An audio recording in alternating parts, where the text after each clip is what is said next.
watch the speech that I can trust. Will not be full of lies. Thank you very much. Thanks. Dear friends,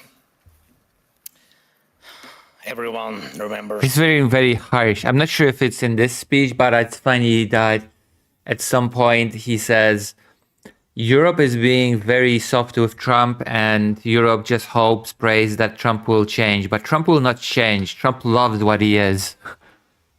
No video? Okay. Let's fix that. Where's the... Oh. Where do we go? Now we have video.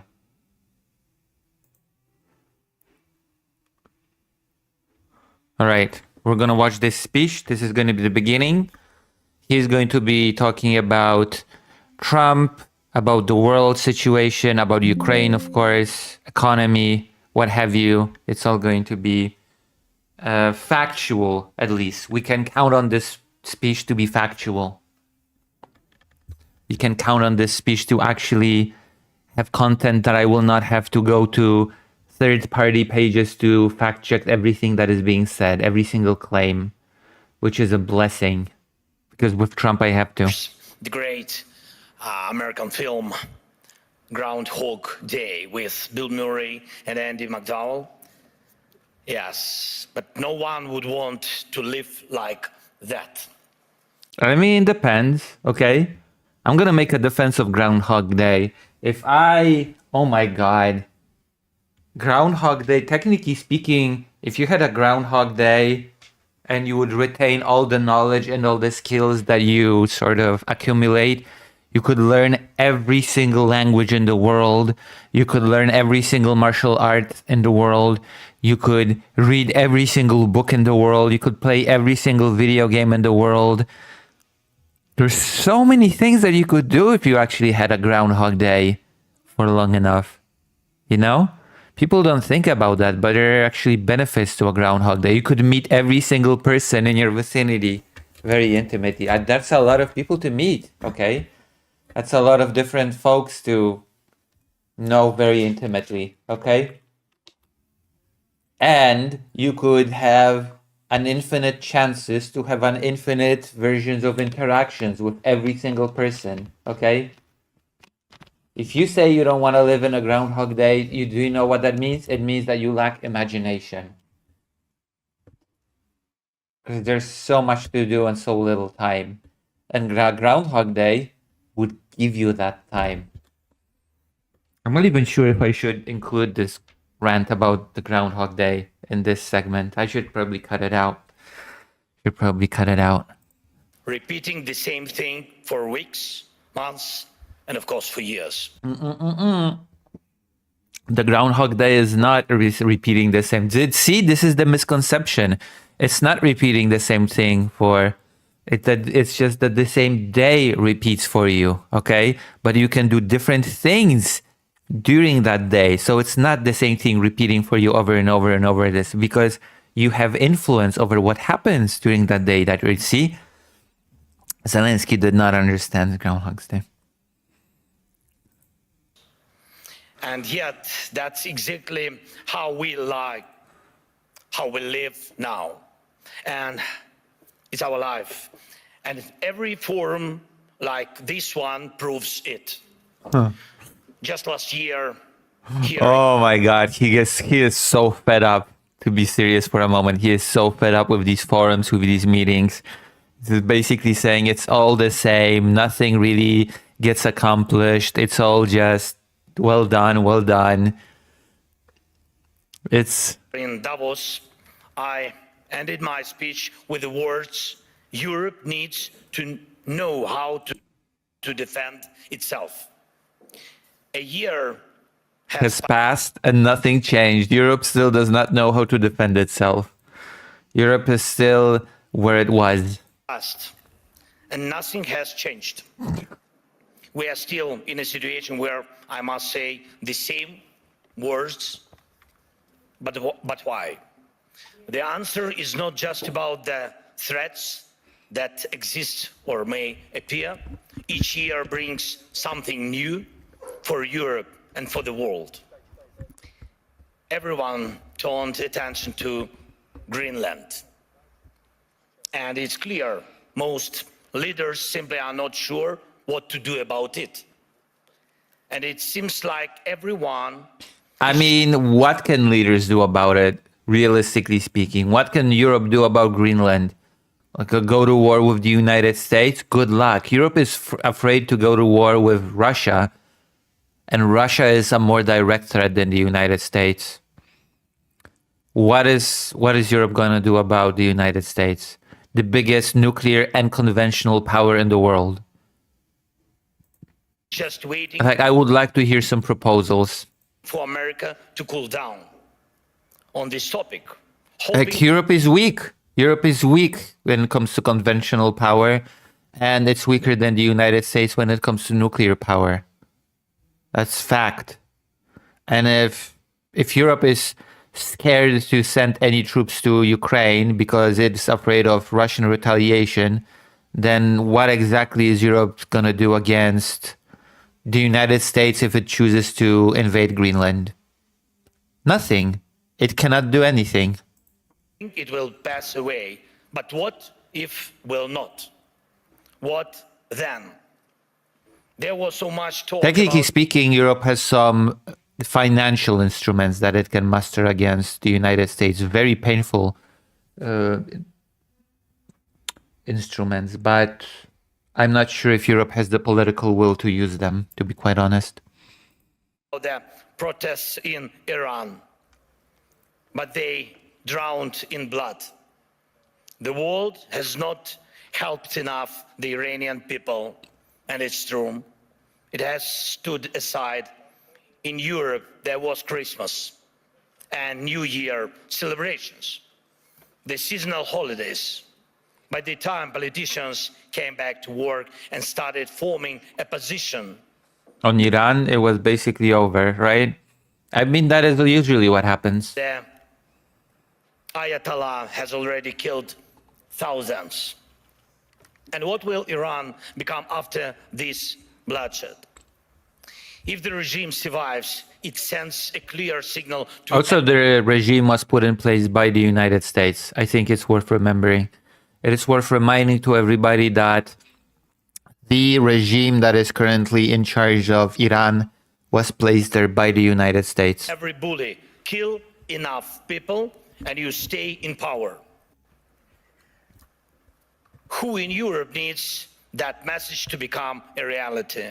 And yet Europe hasn't even tried to build its own response. Let's look at the Western Hemisphere. President Trump led an operation in Venezuela and Maduro was arrested, and there were different opinions about it, but the fact remains Maduro is on trial in New York. Sorry, but Putin is not on trial. Yeah, because Maduro was a leader of a non-nuclear country and Putin is a leader of a nuclear country. So nothing ever will happen to Putin like Maduro. That's incomparable. That will never happen. And this is the fourth year of the biggest war in Europe since World War II. And also, Venezuela is an important hub for United States, you know, a resource hub, a glorified oil platform. The man who started it is not only free, he is still fighting for his frozen money in Europe. And you know what? He is having some success, it's true. It's Putin who's trying to decide how the frozen Russian assets should be used. Yeah, he said because there's this peace group, right? There's this peace club. There's a little peace organization that Trump is putting together, and he is inviting world leaders to it. But the buy-in is $1 billion. He never specified what the $1 billion buy-in is for, what the collected money is going to be used for. It's just, maybe it'll just go to his pocket, who knows?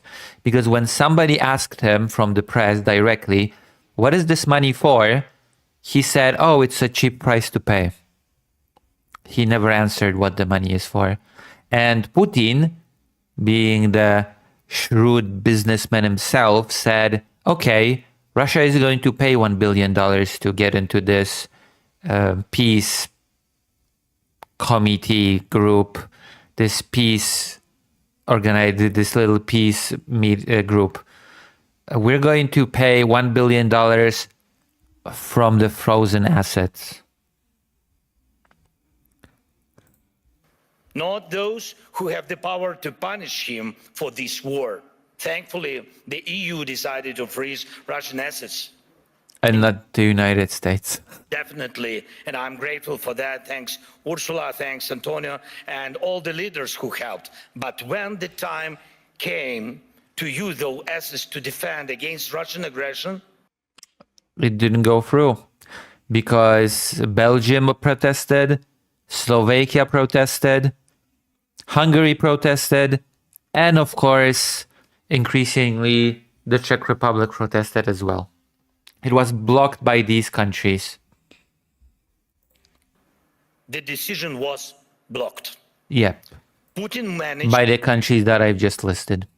I believe also one other country was against it.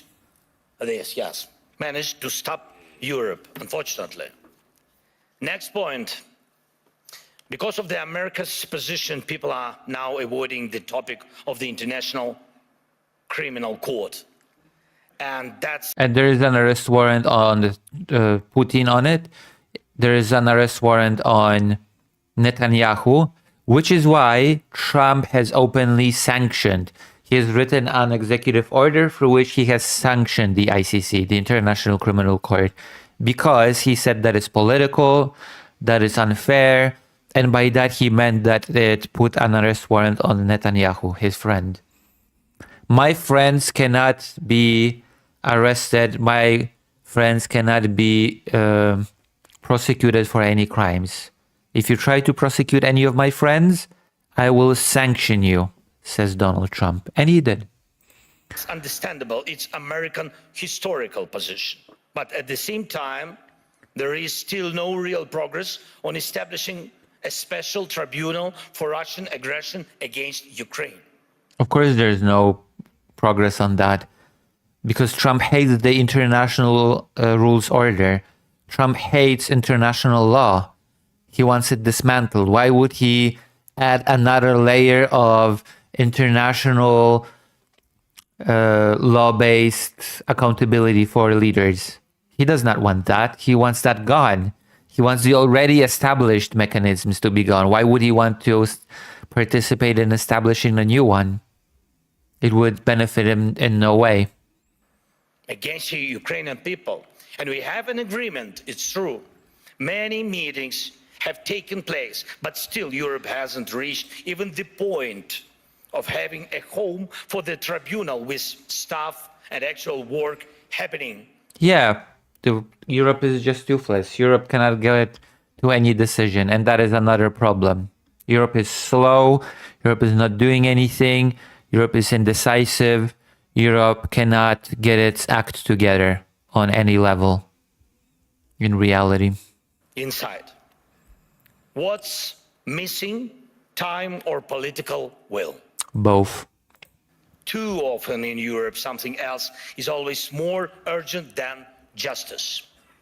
Right now, we are working actively with partners on security guarantees, and I'm grateful for that, but those are for after the war ends. Yeah, and nobody thinks how to end the war now. Nobody thinks on how to sufficiently supply Ukraine with the means to defend itself. Nobody cares, especially the United States of America that have all but abandoned Ukraine, sold it out to Putin, because Trump and Putin are apparently great friends. Once the ceasefire begins, there will be contingents and joint patrols and partner flags on Ukrainian soil. Yeah, but the problem is that no ceasefire in sight. Like, we're not getting any closer to a ceasefire, not by a long shot. And that is very good step and the right signal that UK and France. Oh.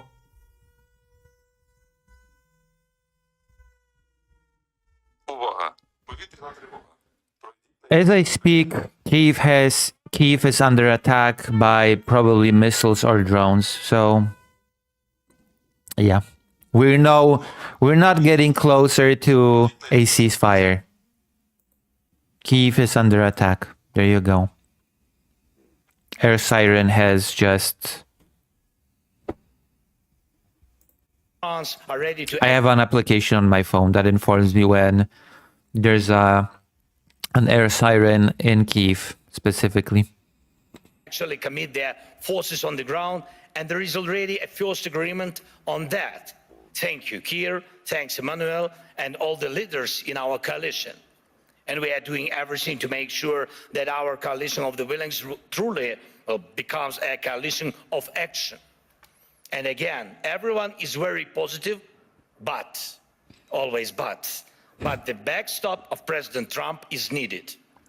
And again, no security guarantees work without the US. Which is a problem, because Trump prefers Russia to Ukraine in this conflict. That is true. That is a reality. The only reason why Trump wants to end this conflict to begin with is, one, to be seen as the peace person, which he's apparently moving away from because he is angry because he did not get the peace prize. And two, he really wants to do business with Russia over the rare earth minerals. And he just wants Russian resources, basically. He wants to excavate rare earth, and he wants to refine it. Two things that Russia is not good at: refining and excavating rare earth, which is why, even though Russia has 10% of all of the rare earths on Earth, on the planet, Russia only exports 2%. Okay? Because Russia is not good at excavation or refinement of those minerals. Which is why Trump wants to swoop in with his companies and make the dream happen. But to do that, he needs to end the conflict. And to that end, he does not care if it's going to be fair. He does not care if Ukraine will get justice. The one thing that he cares about is Russia being willing to do business with the United States at the end of it. That is what he cares about. And that informs his maximum pressure policy on Ukraine and minimum pressure on Russia, because he wants to build a good relationship with Russia that he can then exploit to do business. But what about the ceasefire itself? Who can help make it happen? Europe loves to discuss the future, but avoids taking action today, action that defines what kind of future we will have. That is the problem. Why can't President Trump stop tankers from the shadow fleet and seize oil, but Europe doesn't? Russian oil is being transported right along European shores. That oil funds the war against Ukraine. That oil helps destabilize Europe. So Russian oil must be stopped and confiscated and sold for Europe's benefit. It has mainly been stopped by Ukraine sinking the Shadow Fleet ships. Why not? If Putin has no money, there is no war for Europe. If Europe has money, then it can protect its people. Right now, those tankers are making money for Putin, and that means Russia continues to push its sick agenda. Next point. I've said it before and I'll repeat it again. Europe needs united armed forces that can truly defend Europe. In other words, each individual European country cannot continue to have its own fragmented industry, because those industries mean if every single European country has its own individual weapons manufacturing industry. That means that they are producing at they have a lower input, or rather output of produced weapons and vehicles. And also, well, that translates to a lower quantity of these armaments. And that translates to producing at a higher cost. And that translates into getting less for more money. If Europe decided to coordinate, if Europe decided to streamline its production across Europe, that would mean that more could be produced for cheaper, because when it's the rules of scale. The more you produce, the bigger amount of things you produce, the cheaper it becomes. If you produce lower quantities, it costs more. Today, which is why the United States and other countries that produce at a bigger scale produce for a lower cost than Europe can. Europe relies only on the belief that if danger comes, NATO will act. But no one has really seen the alliance in action. If Putin decides to take Lithuania or strike Poland, who will respond? Yeah, that's a good question. I've been asking this question from the day one of the invasion, actually. When the invasion started in 2022, I said, if Poland was attacked, I don't think NATO would respond. I don't think Article 5 would do anything. I don't think that the countries from Western Europe especially would rush to Poland's defense. I think that Western Europe would say, we don't want to risk it for nuclear war. Poland used to be in the Soviet sphere. Why maybe you should just return to the fold? Maybe we should let this happen for the sake of peace. And now Zelensky is, years later, echoing my sentiment. Everybody around me told me back then, no, that's impossible. NATO would definitely react. No, you're just saying things, Lucy. You're being overly dramatic, Lucy. And now all those people that used to say back in 2022 to me that I was wrong, now they're saying, you know what? Maybe you were right. Maybe nobody would react.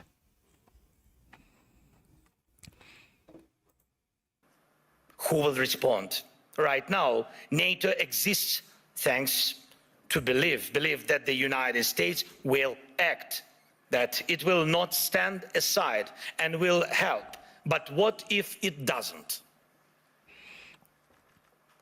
Believe me. Well, then we're screwed. If it doesn't, then we're screwed, especially we here in Poland. This question is everywhere in the minds of every European leader, and some try to get closer to President Trump, it's true. Some wait, hoping the problem will... That's the Polish president, Nawrocki. He is trying to get closer to Donald Trump. ...will disappear.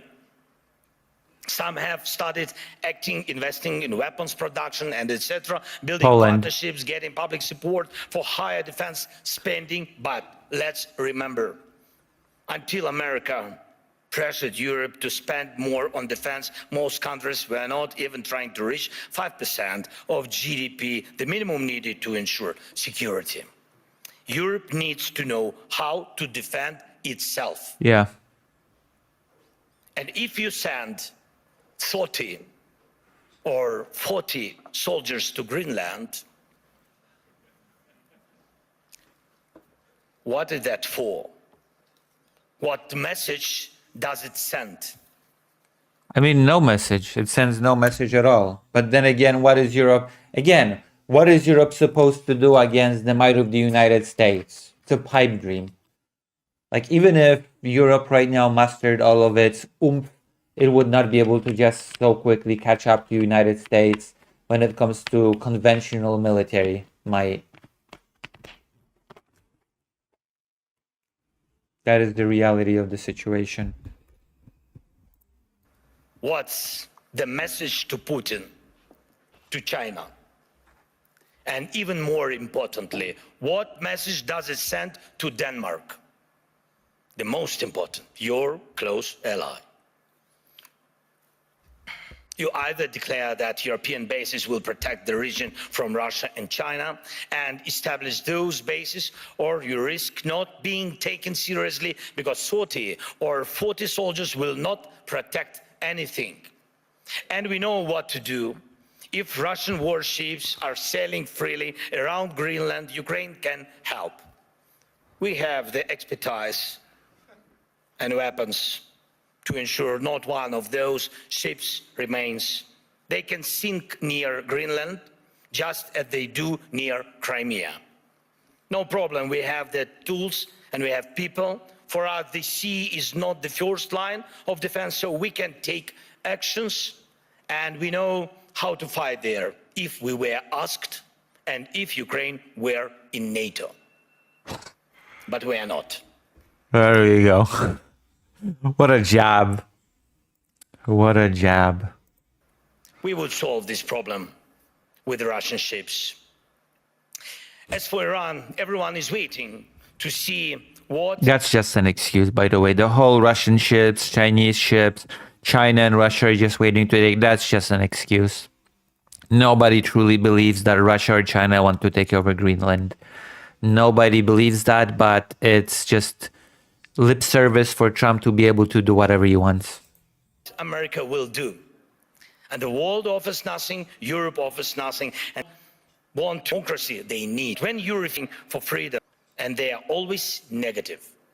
Belarus in 2020 is the example. No one helped their people, and now Russian Oreshnik missiles are deployed. Nobody helped Belarus because nobody wanted to, again, no nuclear conflict with this, let's face, state of Russia in 2020 because of Russia. In 2020, Lukashenko alone would not have been able to squash it. It was only squashed because of the support from Russia.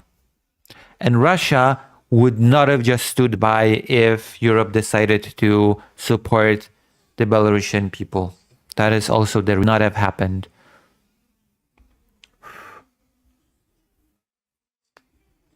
There was a special meeting between the underground, the president of Belarus in exile, and the leaders of Lithuania, Ukraine, and Poland. They're the peoples of that country.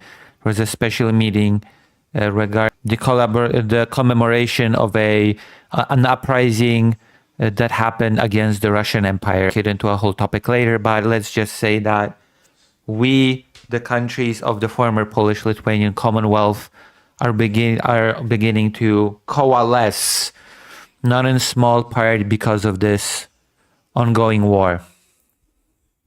In Belarus, within range of most European capitals, have happened if the Belarusian people had won in 2020.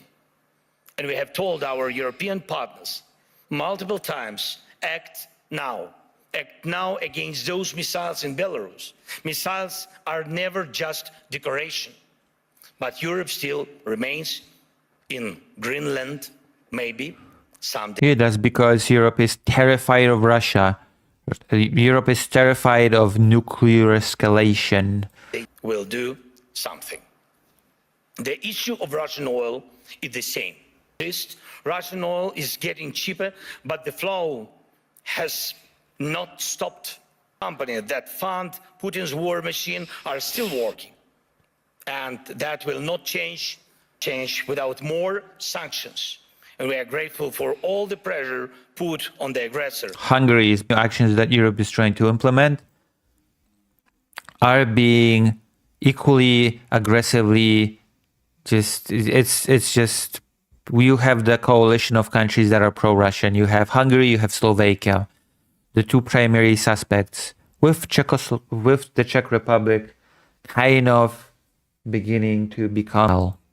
But let's be sanctions block enemies as effectively as American sanctions. Why is that important? Because if Europe is not seen as a global force, If its actions don't scare bad, Europe will always be reacting, catching up with new. Yep. And also, there's a few things to be saying about that. The fact that Europe, instead of putting forward its own proposition, its own proposal for peace, only that came from Russia and the US, and tweaked it instead of coming up with its own totally European proposal, that just keeps answering to what Trump does, to what Putin does, instead of actively putting forward proposals as to what should be done next. The fact that Trump is actively working to dismantle European power by working with individuals to damage or even dismantle the Union itself. Dangers and attacks. We all see that the forces do not face a single day, even operate inside Europe. Every victor who lives off European money while... See, this is where Zelensky is directly talking about Hungary. There are bad actors that were working for Russia inside of Europe. Hungary, Viktor Orban. To sell out European interests deserves a smack the head. And if he feels comfortable in Moscow, it doesn't mean I'm little Moscows. True. We must remember what separates all of us. The most fundamental line of conflict between Russia and Ukraine and all of Europe is this: Russia to devalue people, to make sure that when dictators want to destroy someone, they can. But they must lose power, not gain it. For example,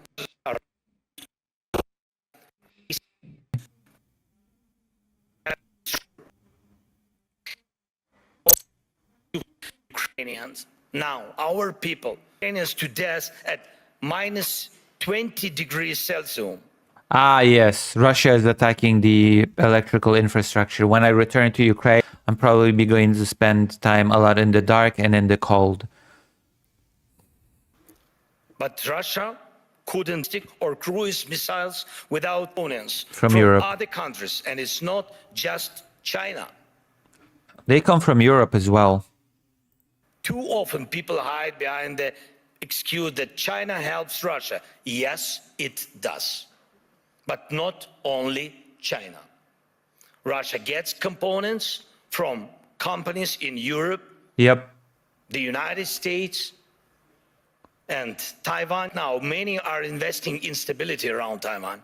But can Taiwanese companies stop contributing to Russia's war? Europe says almost nothing. America says nothing. And Putin makes missiles. And of course, and every company that helps Ukraine repair is energy. It's been happening for years, by the way. This has been a thing for years. Russia has been a thing for a really long time, and Europe does little to stop it. Welcome back, Faye Cal Parker. System, this is crucial. Thank you to all who support the Pearl program, helping us buy Patriot missiles. But wouldn't it be cheaper and easier to just cut Russia off from the components it needs for missiles production? Or even destroy the factories making them? Last year, most of the time was spent talking about long-range weapons for Ukraine. And a solution was within range. Now, no one is even talking about it. But Russian missiles and Shaheeds are still here. And we still have the coordinates of the factories where they are made. Today, they target Ukraine. Tomorrow, it could be any NATO country. And here in Europe, we are advised tomahawks, not to mention tomahawks. Yeah, because that makes Trump angry and Europe is afraid of Trump. Trump does not want... Again, it's all about Trump's policy of wanting to build a good relationship with Russia, because what's the point of stopping the war if the United States cannot do business with Russia. That's the main goal. That is the only goal of Donald Trump. To start business with Russia as soon as the war is over. That is the only incentive that he actually has to stop this conflict from continuing. The only real incentive. To the Americans, not to spoil the mood. And we are told not to bring up Taurus missiles. When the subject is Turkey, diplomats say don't offend Greece. We're careful with Turkey. In Europe, there are endless internal things left unsaid that stop Europe from uniting and speaking on. Europeans turn against each other, leaders, parties, movements, and communities, instead of standing together to stop Russia, which brings the same destruction to everyone. Instead of becoming a truly global power, Europe remains a beautiful but fragmented kaleidoscope of small and middle powers. Yep, that is true. And the worst part is that many powers want it to remain. Many people very, very loudly and very angrily oppose any sort of federalization of the Europe. It's destroying the sovereignty of the individual nation states. It's the end of freedom. It's the end of our way of life. We cannot do it. And it just costs Europe a lot. Everybody can see it. Instead of in defending worldwide, especially when America's focus shifts elsewhere, Europe looks lost, trying the US president to change. He will not change. But he will not change. Yeah. President Trump loves who he is. And he says he loves Europe, but he will not listen to this kind of Europe.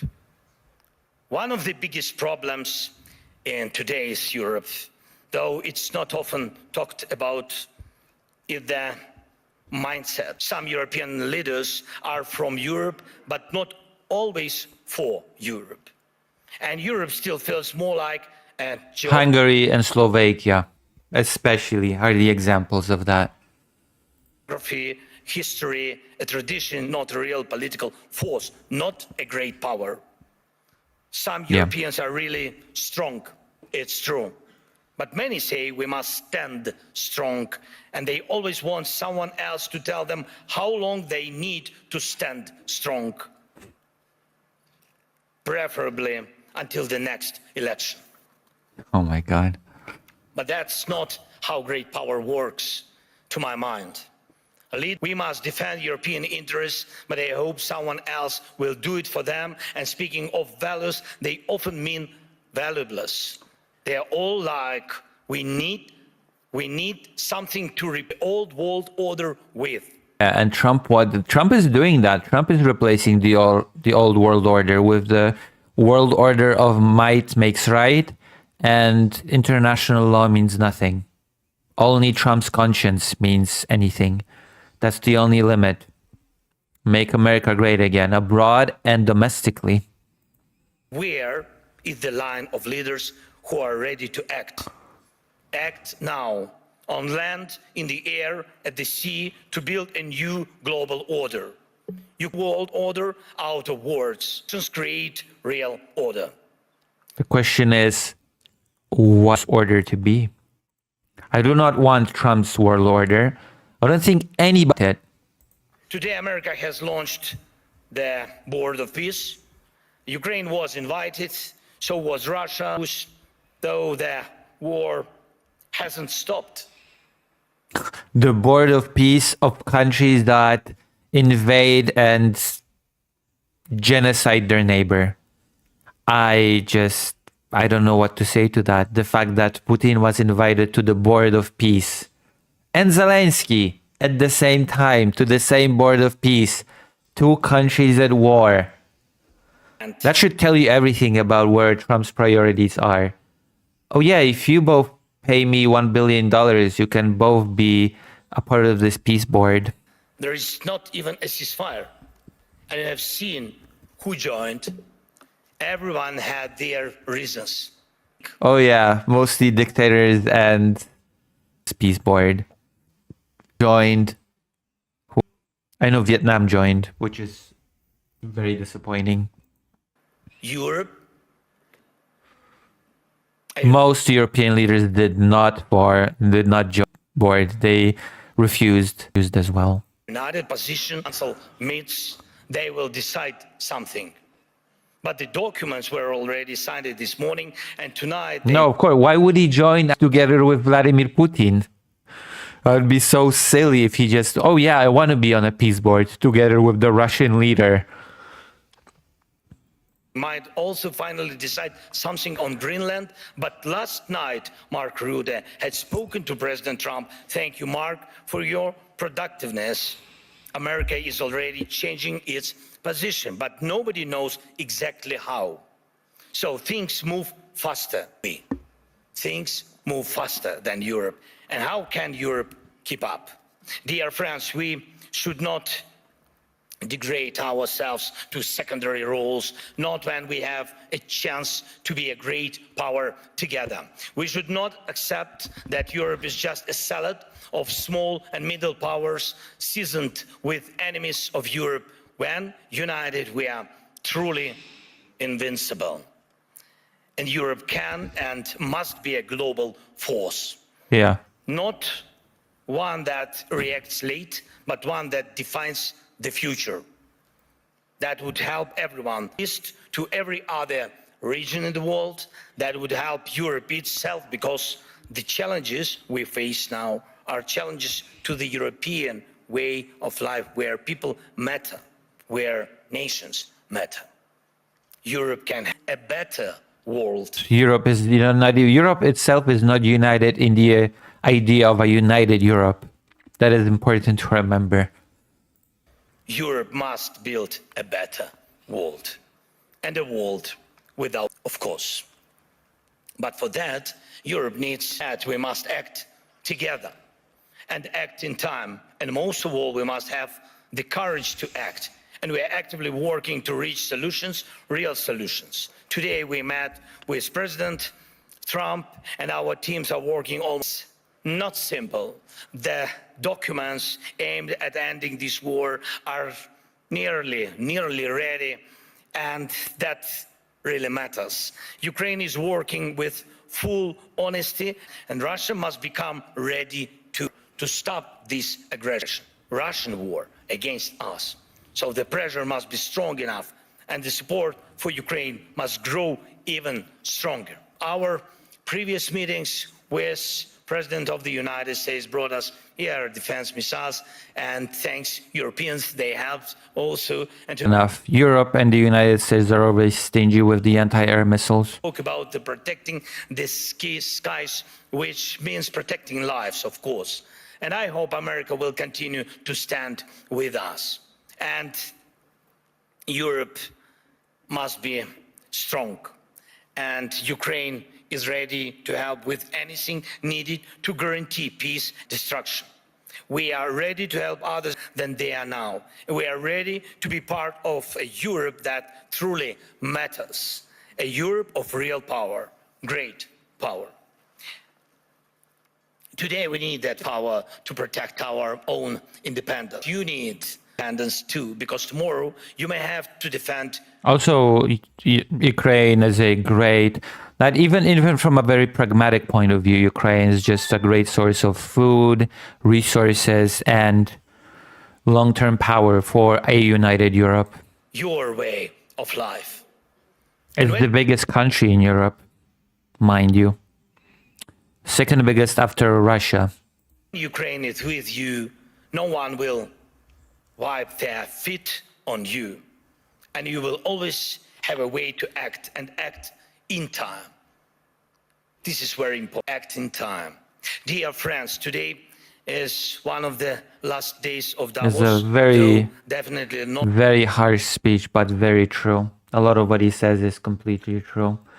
And I have been saying it for years. Some of the part about not exactly coming to defense of some countries should they be attacked. the last Davos, of course. And everyone agrees on that. Many people believe that somehow things will work out on their own.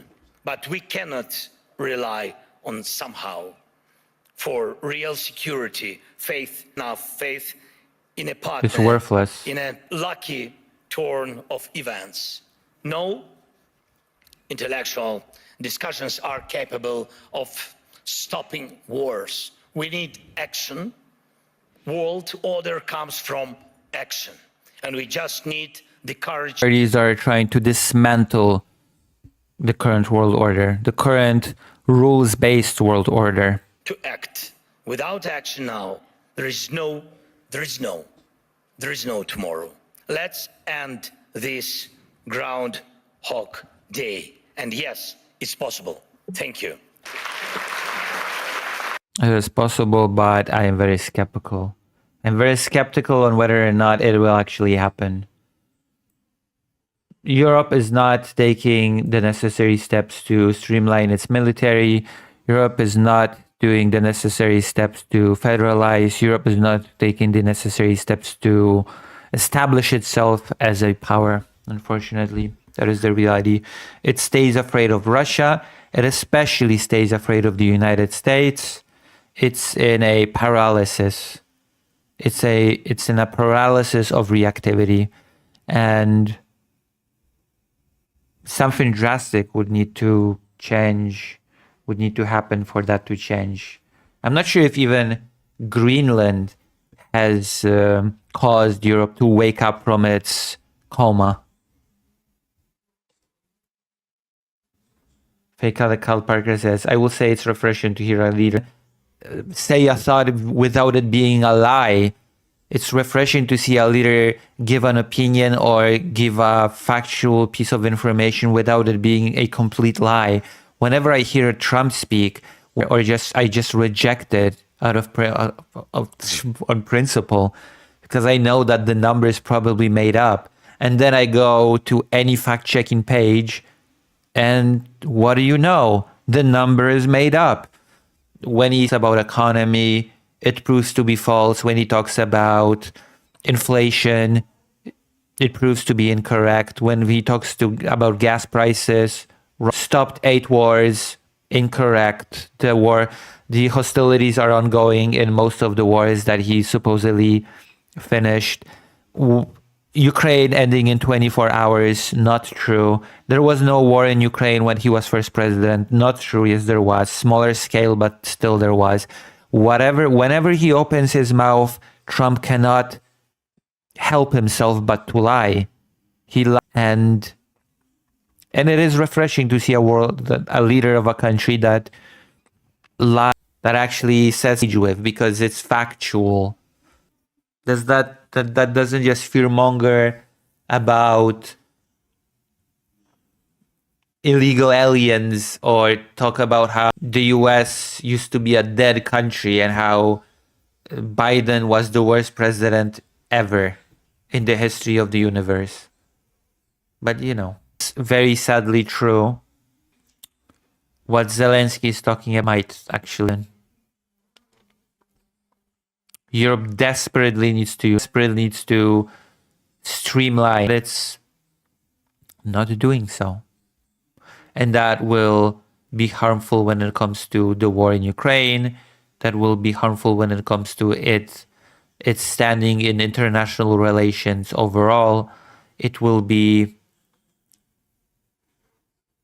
I'm worried. But we'll see if there's a line and if Europe will suddenly, all of us will finally decide to take a stand and do something about the state of things.